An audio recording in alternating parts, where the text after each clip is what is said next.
नमस्कार, आप सभी का स्वागत है। मैं हूं आपके साथ शुभेंदु सिंह। और हरियाणा कांग्रेस के भीतर एक लंबे समय से उथल पुथल चल रही थी, लेकिन सियासी उठापटक के बीच अब हरियाणा कांग्रेस के नए अध्यक्ष, प्रदेश अध्यक्ष की जो कमान है वो उदय भान को सौंप दी गई है। और एक ये नई जिम्मेदारी है और नई पदवी के तौर पर प्रदेशाध्यक्ष के तौर पर अब उदय भान का चेहरा सामने है। लेकिन अब सवाल कई उठ रहे हैं। सवाल ये कि क्या इस नई नियुक्ति के बाद और एक बड़ी जिम्मेदारी के बाद क्या पूरे संगठन को बैलेंस कर पाना ये एक बड़ी जिम्मेदारी है, कैसे इस जिम्मेदारी को निभा पाएंगे। लेकिन एक लंबी सियासी उठापटक के बीच अब हरियाणा कांग्रेस को नए अध्यक्ष की जो इंतजार था वो नए प्रदेश अध्यक्ष अब सामने हैं। और अब ऐसे में कई चुनौतियां भी होंगी, लेकिन जिम्मेदारी बड़ी है। और पूरे प्रदेश के संगठन को मजबूत करने के लिए क्या रोड मैप होगा, इन सभी सवालों का हम जवाब भी उनसे जानेंगे। और इस बीच हमारे साथ जो नए प्रदेश अध्यक्ष बने हैं वो हमारे साथ जुड़ने जा रहे हैं। लेकिन उससे पहले आपको बताएं कि हरियाणा कांग्रेस के भीतर एक लंबे समय से कई नामों को लेकर के मंथन भी चल रहा था। इससे पहले प्रदेश अध्यक्ष पद की रेस में कई नाम चल रहे थे। इसमें कुलदीप बिश्नोई का नाम भी चल रहा था। हालांकि कुलदीप बिश्नोई का भी एक ट्वीट सामने आया है। लेकिन साथ ही साथ इसमें दूसरे राजनीतिक दल, खास करके हरियाणा के कैबिनेट मंत्री अनिल विज की तरफ से भी एक स्टेटमेंट दिया गया है, एक प्रतिक्रिया दी गई है। उसमें उन्होंने कहा है कि पंजाब में जैसे कांग्रेस पार्टी की स्थिति हुई, कुछ वैसा ही हरियाणा कांग्रेस के भीतर भी हो सकता है, इससे भी बुरा हो सकता है। लेकिन क्या असल मायने में इस पूरी चीजों को लेकर के उनका कहना होगा, क्या उनकी तैयारी है, आगे का रूट मैप कैसे होगा। संगठन में नियुक्तियों को लेकर के बड़े सवाल उठते रहे हैं, लेकिन क्या संगठन में नियुक्तियों को लेकर के बड़ा बदलाव अब देखने मिलेगा, ये बड़ी चीजें हैं। और साथ ही साथ सभी अलग अलग जो गुट बने हुए हैं, गुटबाजी को लेकर के अक्सर चर्चाएं हरियाणा कांग्रेस के भीतर उठती रही हैं। तो क्या उन गुटबाजियों को खत्म करने के लिए पहली प्राथमिकता होगी। और हमारे साथ कांग्रेस पार्टी के नवनियुक्त प्रदेश अध्यक्ष उदय भान जी हमारे साथ कार्यक्रम में जुड़ चुके हैं। उदय भान जी, बहुत स्वागत है आपका कार्यक्रम में। और सबसे पहले बहुत बहुत बधाई, बहुत बहुत शुभकामनाएं आपको। बहुत बहुत धन्यवाद शुभेंदु जी। उदय भान जी, सबसे पहले मेरा सवाल आपसे यही है कि एक लंबी सियासी उठापटक के बाद जिस तरीके से अब मंत्रणा चल रही थी, मंथन चल रहा था, हरियाणा कांग्रेस को अपना नया प्रदेश अध्यक्ष मिल चुका है। लेकिन आपको लगता है कि ये जो जिम्मेदारी है बड़ी जिम्मेदारी है और इस जिम्मेदारी को निभाना बड़ा जरूरी है और संगठन में नियुक्तियां करना ये बड़ी चुनौती है। हाँ, जैसा आपने अभी अर्ज किया, बिल्कुल सही बात है कि ये बहुत बड़ी जिम्मेदारी कांग्रेस आला कमान ने दी है। और हरियाणा प्रदेश में सभी को साथ में लेकर के चलने की जिम्मेदारी है, संगठन को मजबूती प्रदान करने की और सभी संगठन को खड़ा करने की जिम्मेदारी, इसमें कोई शक नहीं। लेकिन ऐसा कुछ नहीं कि हमारे यहाँ इस तरह से आपने कहा कि बहुत भारी गुटबाजी, कोई गुटबाजी इस तरह की कोई ऐसी गुटबाजी नहीं है। और आप देखोगे कि बहुत जल्दी हरियाणा प्रदेश में पूरा संगठन खड़ा होगा और हर तरीके से। और मुझे उम्मीद है कि हमारे सभी सहयोगी, जितने भी हमारे वरिष्ठ नेता हैं, वो सभी का मुझे सहयोग है। आप इस नियुक्ति को लेकर के आप किसको धन्यवाद करना चाहेंगे सर?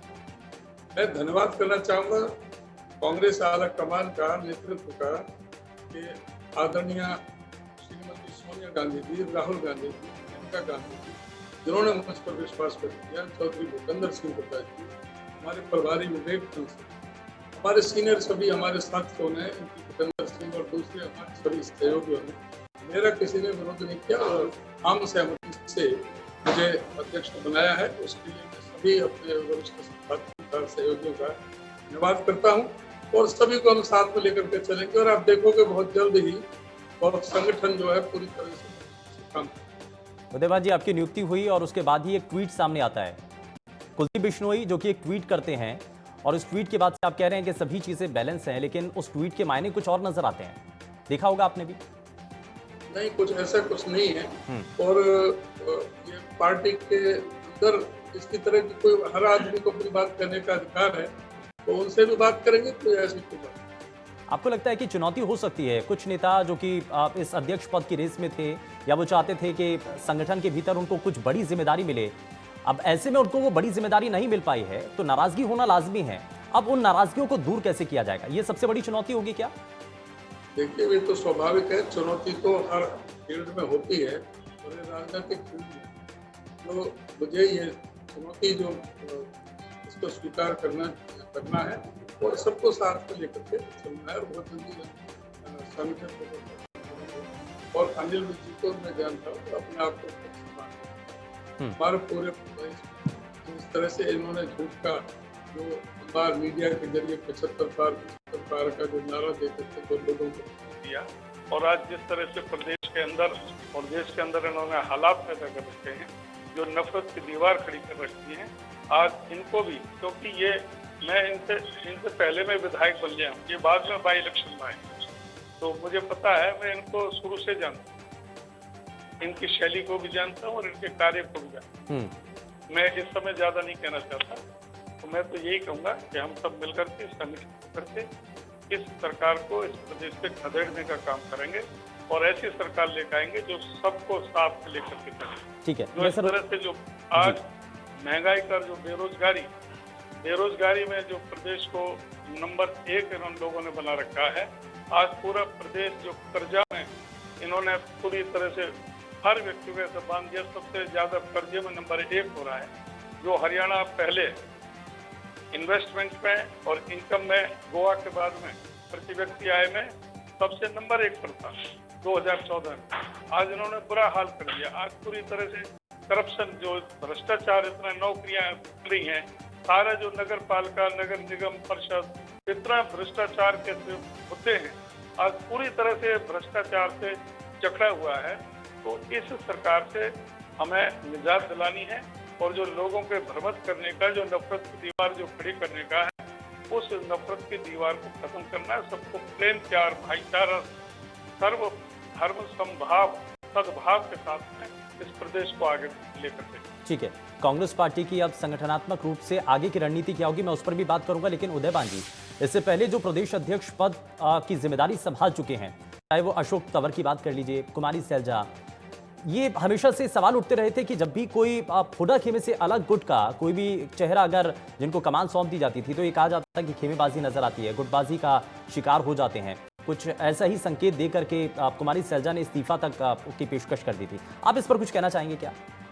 नहीं, इस पर मैं कुछ नहीं कहना चाहूँगा। बहन जी सैलजा जी ने बहुत बेहतरीन ढंग से कार्य किया है और बहुत ही अच्छी हमारी नेता है और उनका पूरा सहयोग हमें मिलेगा और इसमें किसी तरह को नहीं। और अशोक तंवर तो पहले ही अपना जो ना कहाँ टीएमसी और फिर आम आदमी पार्टी और पता नहीं कहाँ जाएंगे, उनके बारे में कोई जिक्र नहीं करना चाहता, कोई टिप्पणी करना नहीं चाहता। और जहाँ तक है बहन जी शैलजा जी, वो बहुत ही सुशिक्षित, समझदार व्यक्तित्व की धनी है और बहुत ही कांग्रेस की जड़ों से उनका नाता रहा है शुरू से ही। उनका पूरा सहयोग मिलेगा और आदरणीय चौधरी भूपेंद्र सिंह हुड्डा जी, जो आज हमारे प्रदेश सर्वप्रिय लोकप्रिय हमारे नेता हैं, उनका पूरा भारी सहयोग और समर्थन हमारे साथ रहा है और वो पूरी तरह से रहे। उदयभान जी, कुछ कमियां तो रही हैं पार्टी की प्रदेश स्तर में, उन कमियों को सबसे पहले क्या आपने देखा है? क्योंकि चुनाव के जब परिणाम सामने आते हैं तो उसमें कांग्रेस पार्टी जिस मजबूती के साथ लड़ती है उसका उस लिहाज से परिणाम नहीं देखने को मिलता है। इसका सबसे बड़ा कारण आपको क्या नजर आता है? नहीं, कुछ कमी रही है और जैसे आपने बार बार जिक्र किया, वो संगठन ना बन पाने के लिए हमें उसमें नुकसान हुआ है और कुछ जो दुष्प्रचार हुआ पार्टी के खिलाफ, उसका हमें नुकसान उठाना पड़ा था। वो सब चीज से निजात लाएंगे और संगठन में, मैं तो संगठन का आदमी, मैं तो जिला कांग्रेस कमेटी का अध्यक्ष भी मैं रहा हूँ, क्रिप्को का मैं चेयरमैन रहा, तो हमारा तो शुरू से हम संगठन से जुड़े। तो यानी कि आप ये मान रहे हैं कि दोहरी चुनौती है, पहली जो अलग अलग परेशानियां हैं नेताओं के बीच की, यानी कि गुटबाजी को लेकर के जो सवाल है उस पर काम करने की जरूरत है, और दूसरा संगठन में नए सिरे से पूरे संगठन को खड़ा करने की जरूरत है। ये दो चुनौतियां हैं। आज कोई गुटबाजी हरियाणा प्रदेश में नहीं है और ना ही रहेगी। अब ये गुटबाजी के बारे में मैं समझता हूँ कि मीडिया भी कहना छोड़ देगा कुछ ही नहीं। बड़े बदलाव के संकेत यहां पर देखने को मिल रहे हैं। ब्लॉक स्तर पर कोई संगठन नहीं, जिला स्तर पर कोई संगठन नहीं, यही सबसे बड़ी मान रहे हैं कि कमी हो जाती है, जिस वजह से संगठन के जो कार्यकर्ता हैं वो पार्टी के साथ नहीं जुड़ पाते हैं। हाँ, ये कमी रही है, इसके बारे में तो हमारे नेताओं ने पहले भी स्वीकारा है, जैसा आपको पता है, तो उस चीज को स्वीकार किया है और अब उस कमी को दूर करने के लिए आप ब्लॉक का और जिले का ही नहीं बल्कि बूथ स्तर तक भी हमारा संगठन बहुत जल्दी आपको खड़ा। अच्छा उदयभान जी, अब इसमें आपका कार्य क्षेत्र क्या होगा आगे? आप कितना तेजी के साथ और क्या काम करना चाहेंगे, क्योंकि ये बड़ी जिम्मेदारी है। इस जिम्मेदारी को निभाने के साथ साथ संगठन को साथ रखना और आगे किस रूप में आगे बढ़ने की कोशिश होगी? आप कह रहे थे कि महंगाई का मुद्दा है, अलग अलग दूसरे मुद्दे हैं जिनको लेकर के हम सरकार को घेरेंगे, हम कमियां गिनवाने की कोशिश करेंगे। ये तो है ही है, ये सबसे बड़ी चुनौती भी है और काम ही है। सबसे पहले अपने संगठन को भी संभालना है और इस प्रदेश सरकार की जो गलत नीतियों के खिलाफ आवाज उठानी है। सारा जो सड़क से लेकर के और विधानसभा तक पूरी लड़ाई एकजुट होकर के लड़ी जाएगी और कहीं भी किसी तरह की कोई कमी नहीं आने दी जाएगी और जो हमारा कोई आपस में किसी तरह का बैठ करके सुलझाना। उदयभान जी, हरियाणा कैबिनेट के एक मंत्री हैं अनिल विज साहब। अनिल विज साहब ने एक स्टेटमेंट दिया है नियुक्ति के बाद। उन्होंने कहा कि पंजाब के अंदर जो स्थिति कांग्रेस पार्टी की हुई थी, कुछ वैसा ही हरियाणा कांग्रेस के अंदर भी होने जा रहा है। क्या आपको भी लगता है?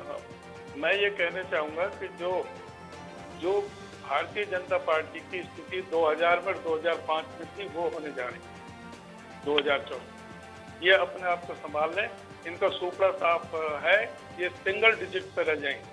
जो ये 75 पार की बात कर रहे थे, 75 पार इनका तो नहीं, लेकिन हम 75 पार करके दिखाएंगे 2024 में और लोकसभा की 10 के 10 सीट हम जीतेंगे। पेट्रोल डीजल के बढ़ते दामों को लेकर के हमने इससे पहले एक प्रदर्शन देखा था। अब आगे का रास्ता क्या होगा? कांग्रेस पार्टी अपने नए नवनियुक्त प्रदेश अध्यक्ष के तौर पर किस बड़े एजेंडे पर आगे प्रदर्शन करने जा रही है, या फिर अपना विरोध जाहिर करने जा रही है? क्या रोड मैप होगा? नहीं, इस पर पहले भी हमारे हर जगह प्रदर्शन हुए हैं। हमने जिला हेडक्वार्टर पर भी, अपने तहसील हेडक्वार्टर पर भी, विधानसभा के लेवल पर भी सभी जगह से प्रदर्शन किए। इसमें और चीजें लाई जाएगी। आज महंगाई से त्रस्त है। आज डीजल, पेट्रोल, सीएनजी, पीएनजी, रसोई गैस और उसके अलावा आप कोई सब्जी ले लें, दाल ले लें, कोई भी जो खाद्यान्न से संबंधित है, चाहे वो तेल है चाहे कोई और चीज है, मसाले सारे जो कहाँ से कहाँ पहुँच गए, 1.5 गुना हो गए सारे। कोई भी मिर्च मसाले, कोई किसी कोई मकान बनाए तो कोई भी, चाहे वो ईंट है, चाहे वो रोडी है, चाहे क्रेशर है, चाहे सीमेंट है, चाहे लोहा है और चाहे वुड वर्क है, चाहे कोई ग्लास वर्क है, सारा आज जो 1.5 गुना पहुँच चुका है। कोई गरीब आदमी पूरी तरह से त्रस्त है इस महंगाई से। इन लोगों ने उस महंगाई से और जो बेरोजगारी के खिलाफ इन लोगों ने लोगों के अंदर नफरत पैदा करने की प्रयास और नफरत पैदा की जा रही है। अभी भी गांवों में तलवारें बांटी जा रही हैं। ये इस तरह की भी हरकतें हो रही है, जगह जगह है, जो हमारे भाईचारे को ये खत्म करने पर ये लोग खुले हुए हैं।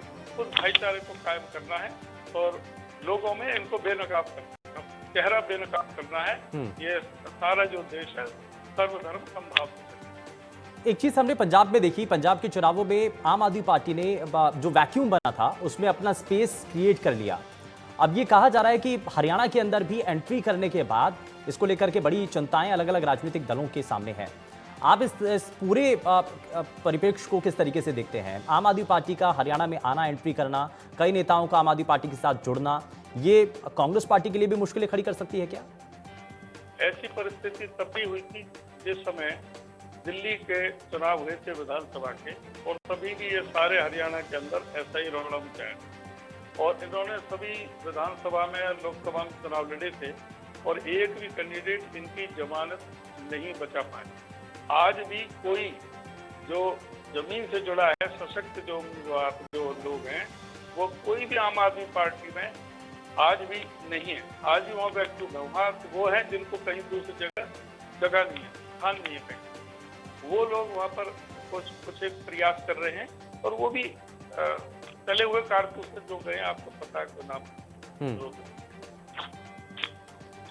ठीक है, जननायक जनता पार्टी को लेकर के भी मैं आपसे रिएक्शन लूं, लेकिन ये आपको लग रहा है कि आने वाला जो समय है ये हरियाणा की सियासत में बड़ा महत्वपूर्ण समय है, संगठन को मजबूत करके ग्राउंड पर काम करके हम जनता को अपने साथ जोड़ पाएं, क्योंकि जो स्पेस क्रिएट हुआ उस स्पेस के अंदर जननायक जनता पार्टी ने अपने आप को फिट कर लिया। आपको लगता है कि कांग्रेस को इससे बहुत हद तक नुकसान पहुंचा? आने वाले चुनावों को लेकर के रणनीति क्या होगी? एक तरफ आम आदमी पार्टी होगी, दूसरी तरफ जननायक जनता पार्टी भी है जो कि स्पेस को, उस वैक्यूम को भरने के लिए अपना काम कर रही है, कार्यकर्ताओं को आगे बढ़ा रही है। उसमें बीजेपी भी है, कांग्रेस पार्टी भी है और आईएनएलडी भी है। बीजेपी ने तो अपने ही कार्यकर्ताओं के साथ धोखा, जनता के साथ धोखा, उन्होंने बीजेपी के अगेंस्ट वोट मांगी। जो जमुना पार की बात करें, आज उनकी गोदी में बैठे हुए हैं, सिर्फ कुछ लालच की वजह से। आज किस तरह से, चाहे वो शराब घोटाला है, चावल घोटाला है, चाहे खनन घोटाला है, या किस तरह से ये जेजेपी खुद जो है बीजेपी से उस बंदर बांटने में जुड़ी हुई, इसलिए जेजेपी का जनाधार पूरी तरह से खत्म हो गया है। जेजेपी भी ढूंढे से नहीं पाएगी कहीं। एक अध्यक्ष, 4 कार्यकारी अध्यक्ष, ये जो फॉर्मूला है आपको लग रहा है कि हरियाणा के अंदर कामयाब रहेगा? हाँ, सारी टीम वर्क है हमारा, सारा टीम के साथ में काम करेंगे, सबसे हमारे अच्छे मित्रता है, दोस्ती। सभी को मनाने के लिए, रूठों को मनाने के लिए, उनकी नाराजगी दूर करने के लिए ये फॉर्मूला सेट किया गया? नहीं, कोई रूठा हुआ ही नहीं, और मेरे से कोई रूठा हुआ, मेरे से कोई रूठा हुआ नहीं। जी, भूपेंद्र सिंह हुड्डा गुट, ये कहा जाता है कि एक लंबे समय से हरियाणा की जो सियासत है कांग्रेस पार्टी को वहां पर एक मजबूती दिए हुए हैं। आपको लगता है कि उनका साथ रहना, उनका कितना आपको इस पूरे सफर के अंदर कितना साथ मिला है? नहीं, बिल्कुल बहुत मजबूती के साथ उनका साथ मिल रहा है, और बहुत लोकप्रिय नेता है हमारे प्रदेश में, सबसे ज्यादा जनाधार वाले नेता हैं, और उनका पूरा भारी सहयोग, उनका आशीर्वाद मेरे साथ रहा है, और हम शुरू से पुराने से पहले से ही जुड़े थे। इससे पहले का जो चुनाव रहा था, आपको लगता है कि इसमें भूपेंद्र सिंह हुड्डा के हाथों अगर कमान होती या चीजें आगे भी उनके पास रहती तो शायद परिस्थितियां दूसरी होती, जिसको बार बार भूपेंद्र सिंह हुड्डा और तमाम उनके जो समर्थक हैं वो कहते आए हैं? नहीं, उन बातों पर अभी अब जाने की जरूरत नहीं है, तो आगे संभालने की बात है। वो तो सारा जो कारण बना मीडिया का दुष्प्रचार था, कुछ फ्लोटिंग वोट जो होती है 5-7%, उनका उधर को बीजेपी की तरफ जुड़ गई। ये जो 40 इनके लोग आए थे, ये 20 पर रह जाते, 20-22। इनके ज्यादा 15 आदमी तो ऐसे थे, कोई 800 से, कोई 1000 से, कोई 1200 से, कोई 2000 से, 2500 से, जो 5000 से कम जीते। तो अगर ये, मैं समझता हूँ कि वो सबसे बड़ा रोल उसमें मीडिया का। अब मीडिया का मैं कहना चाहूंगा, 21 तारीख को वोट पड़नी थी अक्टूबर में, 18 अक्टूबर को मीडिया में जो ओपिनियन पोल दिखा रहे हैं, ये सी वोटर वाले भी, एक्सिस इंडिया वाले भी, आज तक और 78 से 83 सीटें दे दी भारतीय जनता पार्टी को, और कांग्रेस को 3 से 5। तो लोगों में ये अपनी ओपिनियन बनाते हैं, अपनी ओपिनियन खोजते हैं। तो ये जो है बहुत, इस चीज पर मीडिया को भी बहुत सावधानी से अपने रखना चाहिए, उससे लोगों में गलत संदेश जाए। अक्सर ही कहा जाता है उदयवान जी की छोटी सरकार को लेकर के कांग्रेस पार्टी की स्ट्रैटेजी क्या रहेगी, हमेशा से सवालों के घेरे में रही है। कुछ नेताओं का यह मानना होता है कि पार्टी सिंबल पर चुनाव लड़ें कि ना लड़ें, और कुछ नेताओं का यह कहना होता है कि पार्टी सिंबल पर चुनाव लड़ना फायदेमंद साबित होगा। अब आपके पास कमान है, क्या इस पर स्टैंड क्लियर रहेगा? नहीं, अभी हम अपने जो वरिष्ठ सहयोगी हैं उनके साथ सलाह मशवरा करके हम जल्द फैसला लेंगे, और अभी इसके संदर्भ में मैं नहीं कहना चाहूँगा। अभी तो मेरी नियुक्ति हुई है, अभी मैं चार्ज संभालूंगा, अब उसके बाद ही ये हम फैसला लेंगे। आपस में मिल बैठ करके जो वरिष्ठ साथी इस पर विचार विमर्श करेंगे कि हमें क्या डिसीजन लेना। आने वाले समय के लिए आप निकाय चुनावों को लेकर के सबसे ज्यादा फोकस क्या होगा?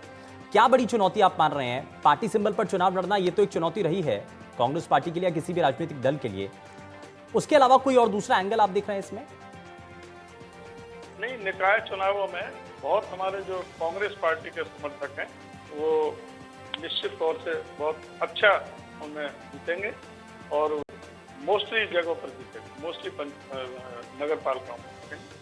अब उसमें सिंबल पर कराना है या कैसे कराना है, वो हम अपने साथियों के साथ विचार विमर्श करके। विधानसभा के अंदर बड़ी गर्मजोशी के साथ मुद्दे उठाए जाते हैं, लेकिन आपको लगता है उदयवान जी के बहुत सारे ऐसे इश्यूज हैं जो कि सड़कों से विधानसभा तक पहुंचाना बड़ा जरूरी होता है। ग्राउंड लेवल के जो मुद्दे हैं वो विधानसभा तक उठें, ये कोशिश पे रहेगी आपकी? बिल्कुल, निश्चित तौर से। और अब विधानसभा में हम किसी तरह से कोई कमजोर नहीं है, सारे मुद्दे उठाए जाते हैं, लेकिन वो अलग बात है कि वो तानाशाही में वो सुनने को तैयार नहीं होती, लेकिन जनता में सारे लोग जाते हैं। और हमारे जो विधायक सारे बहुत सीनियर और बहुत ही अच्छी डिबेट में हिस्सा लेने वाले हैं, जो हर मुद्दों को बहुत बढ़िया ढंग से उन्होंने अभी पीछे भी विधानसभा में उठाया। तो उसमें कहीं भी सड़क से लेकर के और विधानसभा तक कहीं कोई ढील नजर नहीं आएगी, सारी मजबूती के साथ करें। हरियाणा की सियासत में दशकों पुराना एक मुद्दा एसवाईएल का, जो कि आज भी अनसुलझा है। आपको लगता है कि सभी राजनीतिक दलों को साथ मिलकर के इसमें चलने की जरूरत है, इसका समाधान निकलना जरूरी है, और खास करके जब पंजाब के साथ इसमें डिस्प्यूट रहता है तो इस पर समाधान की कोशिश होनी चाहिए? नहीं, इस दिशा में भी करेंगे तो पार्टी लेवल पे सबके साथ बाद में जब अब ये समय आएगा उस समय, और ये तो शुरू से ही पार्टी का स्पष्ट निर्णय है। और जो पंजाब से संबंधित मामले कोई अब के तो नहीं, पुराने हैं।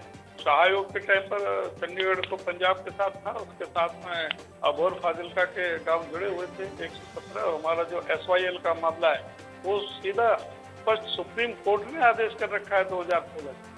भारतीय जनता पार्टी की सरकार थी और उसके बावजूद भी इन्होंने नहीं किया। अब आम आदमी पार्टी के केजरीवाल जी को स्पष्ट करना चाहिए कि वो एसवाईएल के बारे में उनका क्या दृष्टिकोण है, वो हरियाणा को पानी देना चाहते हैं कि नहीं देना चाहते। मैं तो बल्कि ये कहना चाहूंगा कि ये पंजाब को मजबूर किया जाए अपने हरियाणा सरकार के द्वारा। चंडीगढ़ को लेकर के भी उदयपान जी एक लड़ाई चल रही है। चंडीगढ़ की जो सियासत है, या चंडीगढ़ के नाम को लेकर के अपने साथ जोड़ने की पंजाब और हरियाणा के भीतर की इस जंग में आपको क्या नजर आता है? और जिस तरीके से सरकार या मुख्यमंत्री इस पर एक्शन ले रहे हैं, काम कर रहे हैं, आप उस पर क्या कहना चाहते हैं? चंडीगढ़ का स्पष्ट है कि चंडीगढ़ हरियाणा का सबसे पहले हिस्सा है, और अगर चंडीगढ़ के बारे में कोई निर्णय होगा किसी तरह से, तो वो सब उस समय की परिस्थितियों के अनुकूल होगा। जब तक नहीं होता, जब चंडीगढ़ पर पूरा हमारा अधिकार है और हर तरह से चंडीगढ़ की लड़ाई के लिए मजबूती के साथ काम किया। कार्यकर्ताओं को जोड़ने के लिए उदयपान जी मेरा आखिरी सवाल है, क्या आप कोशिश होगी, कैसे कार्यकर्ताओं को जोड़ा जाएगा, क्या आगे का रोड मैप होगा, एक्शन प्लान क्या? कार्यकर्ताओं को जोड़ने के लिए तो संगठन को मजबूत करना जरूरी है। संगठन को जब बनाएंगे तो उसमें कार्यकर्ता ही जुड़ेंगे। हम जब बूथ लेवल तक जाएंगे तो कार्यकर्ताओं को ही जोड़ने का काम, और कार्यकर्ताओं को सभी हमारे जो प्रकोष्ठ हैं किसी भी तरह के, चाहे वो अनुसूचित जाति प्रकोष्ठ है, चाहे वो पिछड़ी जाति का है, हमारे फ्रंटल ऑर्गेनाइजेशन अभी यूथ के चुनाव हमारे बन चुके हैं, हमारे चाहे वो NSUI है, चाहे महिला कांग्रेस है, चाहे सेवा दल है, इसके अलावा हमारे और जो पोस्ट हैं, किसान प्रकोष्ठ है, हमारा ये बुद्धिजीवी पोस्ट है, इन सबको हम बहुत जल्दी सारे सक्रिय सारे प्रदेश के अंदर, और मजबूती से सारा संगठन खड़ा होगा। आप अभी बहुत जल्द इसको देखेंगे। चलिए, उम्मीद भी यही है। बहुत शुक्रिया उदयपान जी, आप जुड़े हमारे साथ। तो हरियाणा कांग्रेस के प्रदेशाध्यक्ष बड़ी जिम्मेदारी के साथ, और एक बार फिर से आपको बहुत बधाई। लेकिन बड़ी चुनौतियां हैं संगठन को बढ़ाना, और साथ ही साथ सभी जो अलग अलग नेता हैं उनको आपस में मिल बैठ करके एक साथ लेकर के चलना, ये बड़ी चुनौतियां हैं। चुनौतियों को स्वीकार किया, और चुनौतियों को आगे जीत का रास्ता कैसे होगा, कार्यकर्ताओं को कैसे जोड़ा जाएगा, इसका रोड मैप भी बताया गया। पेशकश में फिलहाल के लिए बस इतना ही। नमस्कार।